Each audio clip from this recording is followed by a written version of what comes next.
Hello. Hi. Hello. Well, this is Hi, Angus, how's it going? this is a technical triumph. The fact that Only if it sounds good. no, it will sound good, and this is undeniably a technical triumph. We are managing to record a podcast 200 miles apart via a Facebook video call. So yes, if anything, this is the dedication that we have taken Starter for 10 to this new level. Ain't nothing gonna hold us back. There literally is nothing going to stop us. If either of us sound like we're underwater, I apologise.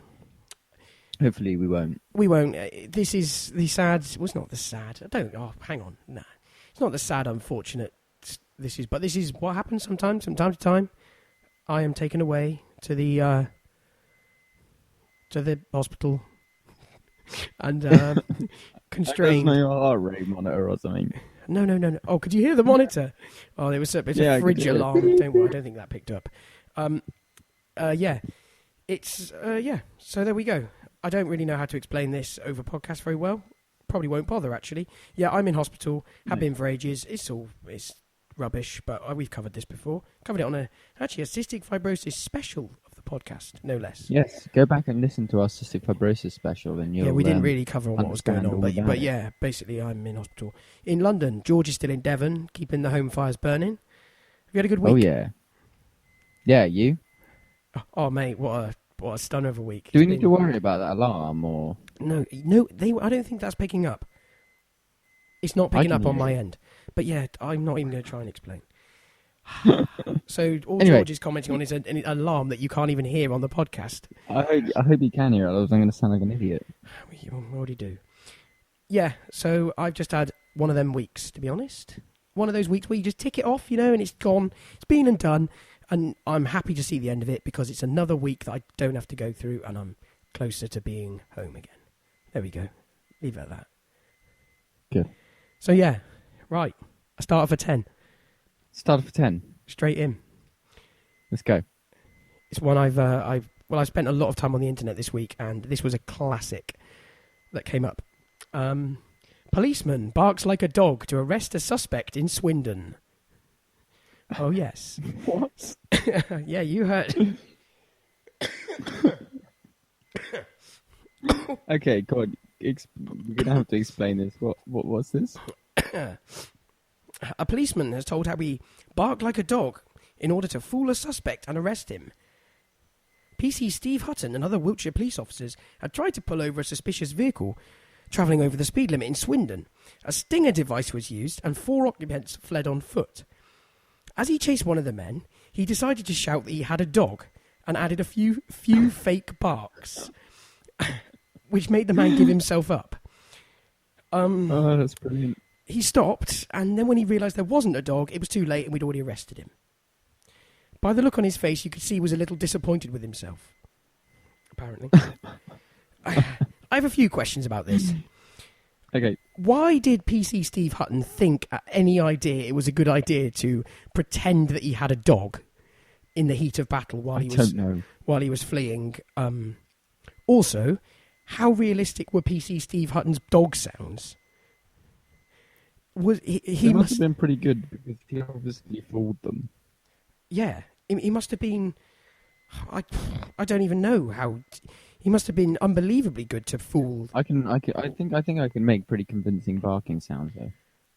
I don't think you need to sample that. So, do you reckon he sounds like the Angry Dog Man off YouTube? I don't think I've seen the Angry Dog Man. And they came bounding down. That's a pretty good dog sound. Well, there you go. Maybe that's what PC Steve Hutton did. Or the other side of this is that definitely the assailants who were fleeing on foot were under the influence. Well, they were probably under the influence. Does it say what they were arrested for? Well, they were speeding. So it was literally just speeding. And they were speeding, and then they pulled them over using a stinger device, and then they fled on foot. So there was obviously more to it. But yeah. And do you know what they were driving? Citroen Saxo. Nope. It's a car that was close to your heart. My heart. Yeah, it was very close to your heart. Rover. It was actually a Rover, yes. Amazing. It was actually a Rover, yeah. Brilliant. I used to have a Rover. I used to have a Rover 25. We've covered this because we talked about when the back windscreen popped. Oh yeah, we did. Yeah, Yeah, we did. I loved that car. It was great. This alarm is really bothering you, isn't it? I can see it on your face. Do you want me to go and pause it? Yeah, what actually is it? It's a fridge alarm because it's gone above 8 degrees in there, apparently. In the fridge? Yeah, inside the fridge. Give me 3 seconds. You can, Phil, talk about... I'll fill. Well, there you go. I'll leave you... That's your task. I'll be... Oh, don't leave me with a task to fill. 7 seconds. 3 seconds. So... We've had nice weather this week. Summer's on its way. Hopefully no one has sunburn. I'm back. That I didn't really get very far. What did you talk about? Wait and see. It's very exciting. Derailed the whole podcast, didn't you? Yeah. Right. Back to where we were. I think I would raise the suspicion of quite how under the influence the teams... They must have been plastered. Is what they must have been leathered. They must have been leathered to hear the sound of a policeman and think he sounds like a dog. No. To hear a policeman making a dog sound and think he actually had a dog. That is a dog. To make you stop is quite something. So I guess this begs the question: what's the most drunk you've ever been? Most drunk I've ever been. Yeah. Do you think you've ever been drunk enough to mishear the sound of a chasing police dog? No, I've never been that drunk. Oh, I think I've probably been there. I've been quite drunk, but not that drunk. I just throw up. I just get to a point. I don't even have to have that much. I just have I have 4 pints and I'm gone. 3 and 4 pints and I'm gone. I just throw up. You are quite the slender man, though, aren't you? I am very slender. Yeah. And it's strange. I've never seen you wearing anything. It's very rare to see you with your arms out. That's because it's summer. Arms out right now. Yeah. It's incredibly rare. Wearing shorts today as well. Yeah. Shorts is flipping heck. Steady on, man. I mean, I've walked outside today. I've walked outside for about the grand total of, 800 metres to a coffee shop. And I'm convinced I've got sunburnt. It's been very hot here. It was hot today. The sun was hot today.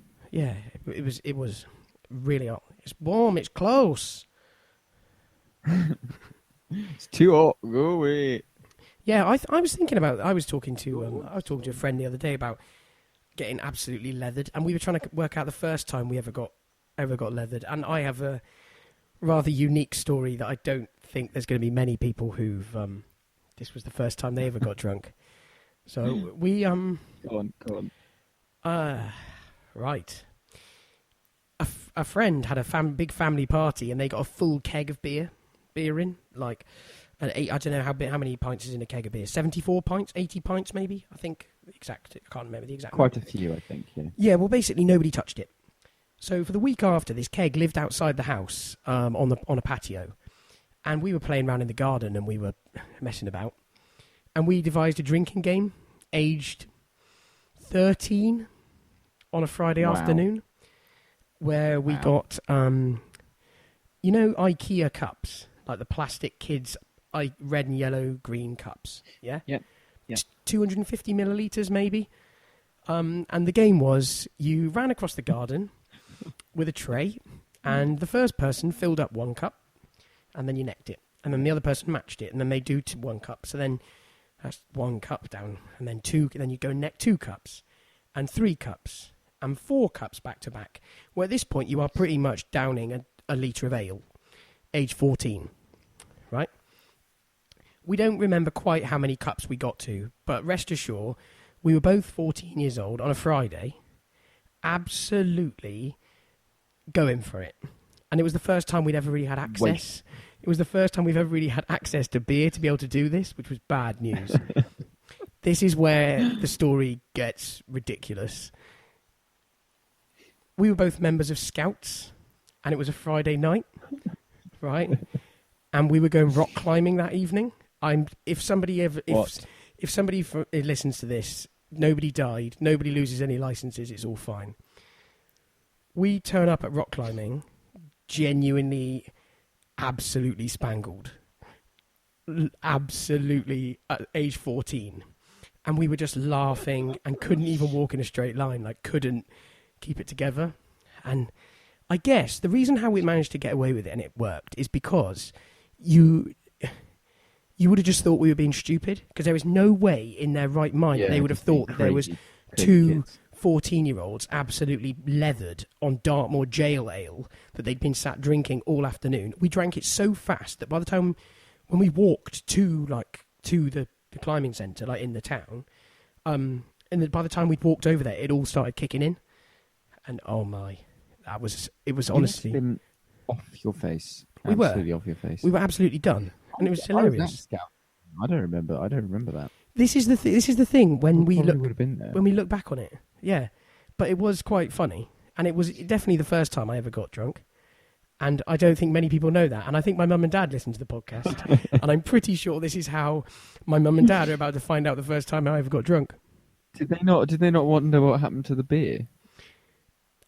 Nah, because what happened was when Baldy's mum and dad found out, like they understood that we'd been drinking the beer, but I think they thought that we'd gone outside and had because they had no idea how much was in the keg and how much was left, if you see what I mean. Yeah. So it wasn't like we drank a whole... You had no idea of how much we'd had to drink. So they were like, oh, you shouldn't have... We didn't know how much was there to start with, yeah. So they were like, oh, you probably shouldn't have had all that beer, boys. But they didn't really... They thought we'd gone and had two sneaky cups, when actually we'd played some insane drinking game, necking as much beer as possible. But, man. It was quite special. That was a special moment looking back on my life. Sounds like it certainly... helps grow you up a bit, I suppose. Puts hairs on your chest. Yeah, and also it was ale. What a strange choice of drink to be going for. I couldn't drink ale at that age. When do you think you got your? Anything. I could only drink cider. Oh really? Like Strongbow? I could only drink cider at that. No, it's not Strongbow. Oh, I could only drink cider at that age because it was sweet, you know. I could drink that from a younger age, but I didn't get into lager till I was like 18. I just couldn't drink it. Just didn't like it. I was brought up on Dad drinking lager and lime, watching the Formula 1 on Saturday afternoons, and our glasses we had at home weren't big enough to fit a whole can in, so I'd have the little scrap with a bit of lime in as well, thinking I was being some rebel. I know, yeah. And I know, yeah. That's actually how I got started on all beer and whatever. I was in a pub So it's all your dad's fault? No, not my dad's fault. Come on. I didn't live this wild youth. I wasn't some loose cannon. I wasn't totally mad. Just down in half lager and limes on a Sunday afternoon. Yeah, watching the Formula 1 back when it was on ITV. With Murray Walker presenting. And it's go. Back in the golden days. The vintage days of Formula 1. Back when it was good and pure. I don't know. But yeah, that's my first beer story. I don't really have one. I never let myself get that drunk. The only time I ever got that drunk was in Barcelona, where I just drank too many different things and just was so sick. That was special, though. That was. Well, it's special memories, good times. It was that was a really special moment. Were there? I was there. Yeah, I've been there. You were there. I was there. I'm hopefully going back to Barcelona soon. Yeah, I know, that's good. Barcelona is a lovely place to go. Yeah, it'll be cool. It should be interesting to go back and see how things have... Cool to have a really cool city that's got so much to see, but also have that beach right there as well, which is an amazing beach. Yeah, I'm not sure. It's still, in my memory, it still feels quite a compact city. It's compact, yeah. We walked most of it, didn't we? Yeah, exactly. But then actually, even when you think about it, even here in London is fairly compact when you actually... If you start walking, if you know what I mean. I suppose, and the bulk of it is always quite condensed, isn't it? Yeah, there's loads of places all around, but the main bit that you'd go to is often quite condensed. The attractions, I guess. Yeah, I will admit I don't spend a lot of time... The churches in the museums. I don't spend a lot of time doing attractions here.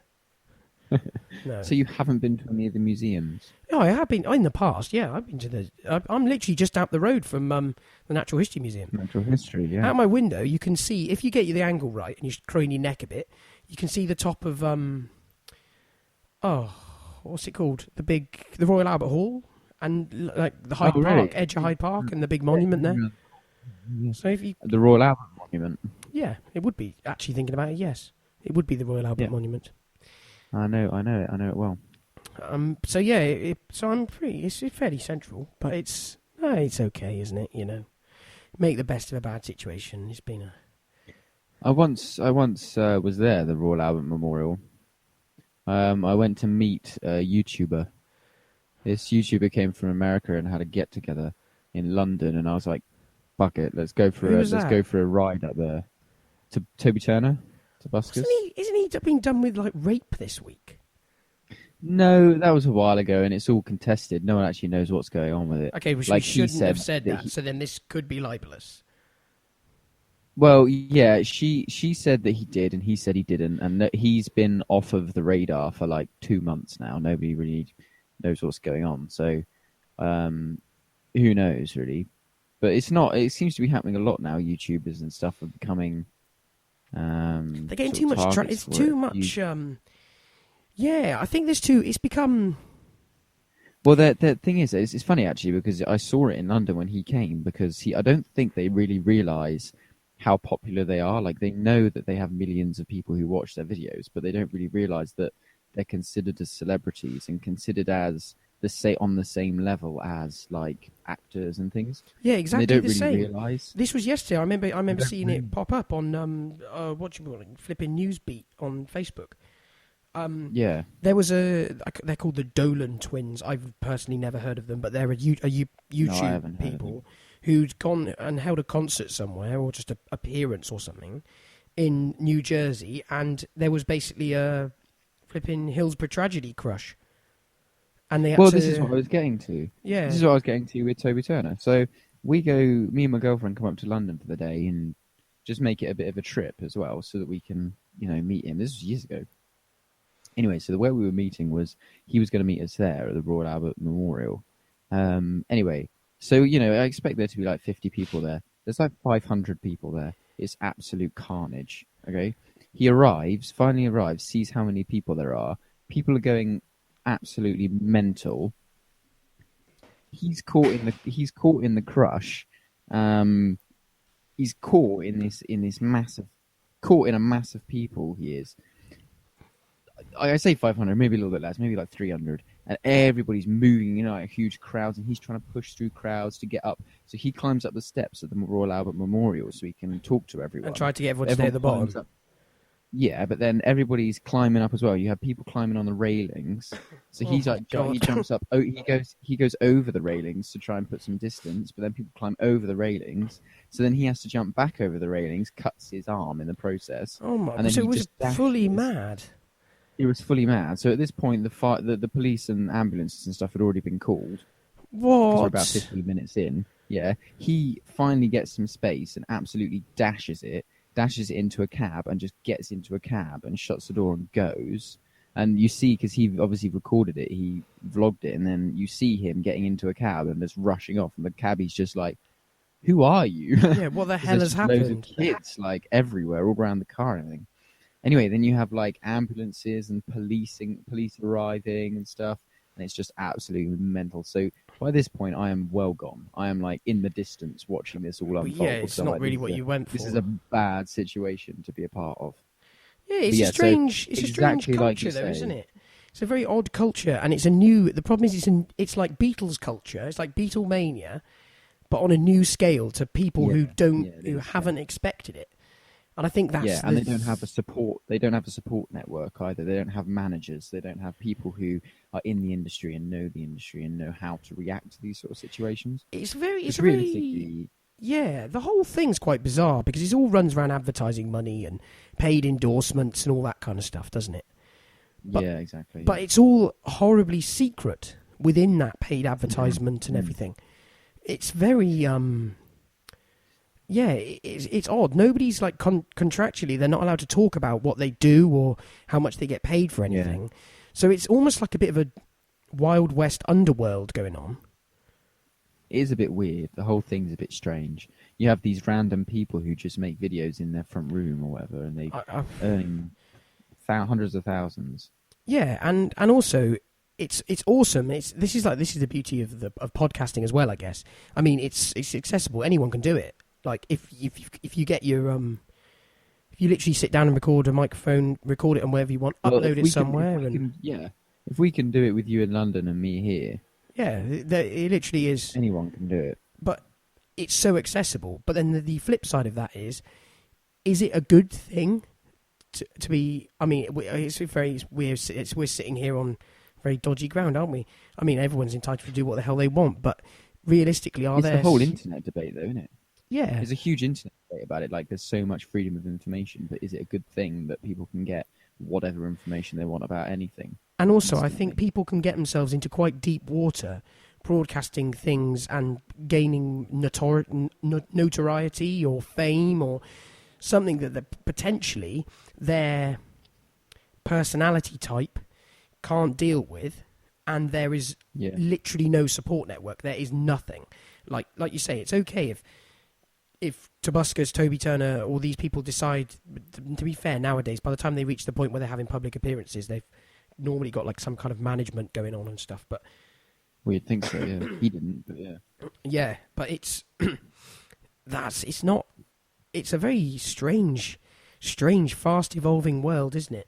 It's a weird world, yeah. If anybody watches frequent stuff on YouTube and follows YouTubers, it is a weird world, and you can tell it is because they're all so strange, all of them. Well, I think, like you say, it's a very false world that you have to live in. But I think people almost acknowledge that it's not the real. That's not the real life. You'd hope that people don't see that's real life, right. Because otherwise, guys, it would be mad, and nobody lives quite as intensely as vloggers, do they? You'd hope not. Don't know. We don't. I don't know anybody who's really who really does it. I don't. Yeah. No, I don't know. We know a few people who've don't know. Made some online waves, but nothing that we can quote back to, I guess. But I think it is a really interesting idea. I think it's a really interesting new set of problems that are brand new to the evolving shape of the internet, really. Well, it's even like piracy and stuff. They just can't really sort laws on it because there's such questionable. It's so questionable. I remember watching the documentary about Pirate Bay, which was so interesting. I thought it was going to be really boring, but it was actually really interesting. It was following their court case and was explaining why they were being sued and who they were being sued by and what their sort of counter-argument for it was. And it was really interesting because you could say it wasn't actually their responsibility. It was everybody who downloaded it or everybody who uploaded its responsibility. Or it was just there was nowhere to really blame, no one to really blame, because all they did was write some software and host and have some servers that hosted the infrastructure. It wasn't even the content. It was just the infrastructure. As an enabler, though, can they not? Yeah, this is the thing. Yeah, this is the thing. It then comes down to, are you enabling the crime? If it's even a crime? like you say. So at what point you're just it's not perversing the course of justice, is it? But you're providing. I'm sure that an excessive. Like you say, if you own the house that somebody runs as a brothel, I'm pretty sure it comes back on you at some point because you're the one who owns you effectively own the premises that the illegal behaviour is taking part in. That's a very good analogy for this. Yeah, it's basically the same thing. It's very good. Yeah, I think it's a very bizarre world, and it's because of there's also the international issues where the internet isn't defined by one country. So what's illegal in one country? No, I know. And then exactly. It's weird. Crosses a border and then is no longer illegal, which is absolutely bizarre. And where do you even begin? What we're effectively going to have is some sort of worldwide internet police. It's the only way it's going to happen. You're going to have somebody who's without borders that would work together, but that's literally never going to happen. It physically can't. Politics get in the way. I mean, we can't even organise ourselves as a European Union, decide what the hell we want to do. Which, by the way, I am totally bored of. The EU referendum debate. I mean, we're like 3 weeks out from this thing, and I am absolutely sick to the teeth of it. Well, I've just heard a few people now just saying it's just such a waste of money. And it really is, like, overall, it's such a waste. What, the debate? Even if we're in or out. Yeah, the whole thing. The whole thing. Just from deciding to do it and deciding to have a referendum and then actually doing it, it must have cost millions and millions and millions. It has cost a lot of money. There's a lot riding on it. The other interesting thing that I was speaking to a friend who works. I've caught up with lots of different people in London who are like, obviously, because they move away. You know, you go to university, you move to the big city, and then it's actually quite nice. I get to catch up with people who I wouldn't normally see. And she works in recruitment in the financial sector, like big banks and everything. And she was like, I cannot wait, in or out, regardless of what happens. Please give me a result, because at the moment the whole thing is so uncertain. Nobody's recruiting. Nobody wants to move jobs. Nobody knows, because at any minute all banks in the UK might pull the plug and move to Prague because they need to be under the banner of part of the EU. It's absolutely. So meanwhile, while everybody's having these debates and it's rolling on and keeping on, it's extremely chaos for everyone else. Yeah, it's causing collateral and making things quite uncomfortable for other industries, I guess. Just general uncertainty is not good for markets at all, is it? Not at all. Not at all. It will be interesting to see what happens. Yeah. I don't know. Do you want to put predictions? We write a prediction in a brown envelope. Prediction. Well, I don't know. Yeah, I basically I think I could write a prediction for both. I could say why I think it could be either in or out. So I mean, it could be either. Do you know what I mean? Like, there's reasons why I think people will vote in and reasons why I think people will vote out. I think the conclusion I've come to after reading a whole lot of stuff and coming to it, the worst possible result, as with all elections for two result elections, is a close finish.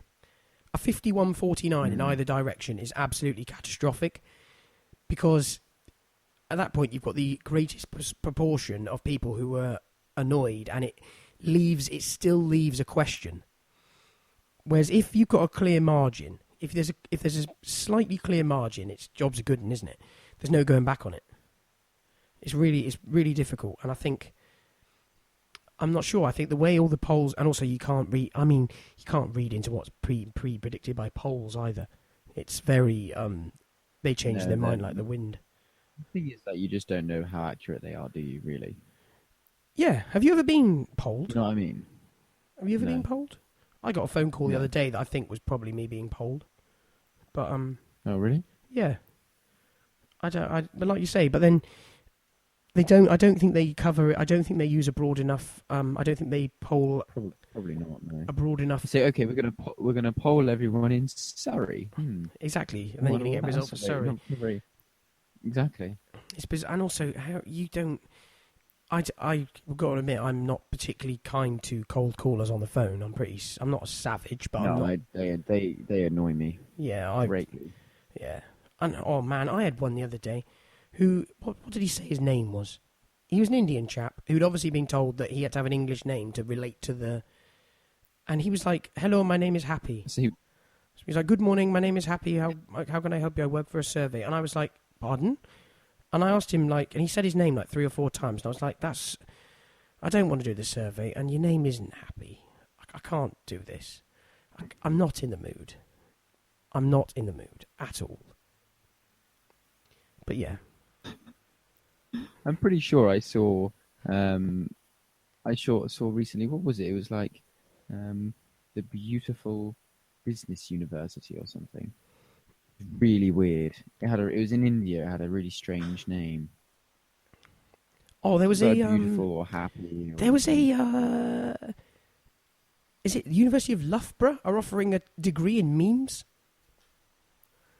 In memes. Yeah, in memes. Loughborough meme. Let me just fact check this quickly. Loughborough courses.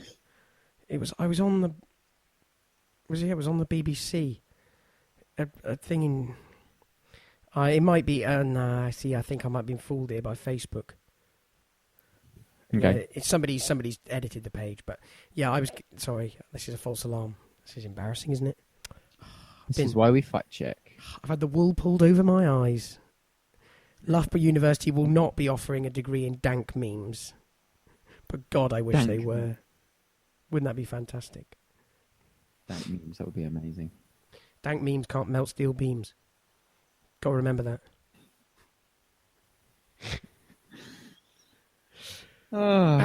Right. Right. I think we'll leave it there, to be honest. Yeah, I think that's quite a journey. Hopefully it's been good with you up there and me down here. It's challenging podcasting at a distance, isn't it? Yeah, it's much more difficult. It's funny, even though we've got video chat on, it's still We've more got video chat, but I feel we're lacking a sparkle, you know? I miss you. Yeah, I miss That's you. I why miss you're you a not little here. bit too. I do. I miss lots of things. Aw. I miss my dog. I really miss my dog. Oh, man. Yeah, I'm sure. And I miss carpet, because obviously in a hospital there's no carpet. Everything has to be wiped clean. So, I've never thought of that. there's like simple. It's things like that. It's things like that you just do not think about when you're not in that situation. I miss being able to go and turn the kettle on. I miss carpet. Sounds good. Yeah. I miss stairs. I miss stairs in your own house because obviously I'm on the like the third floor, and so you're never going. And it's not really. There's a mezzanine as well, so it's more like the fourth, like 4.5 floor. It's weird. It's a strange, super old building. Yeah,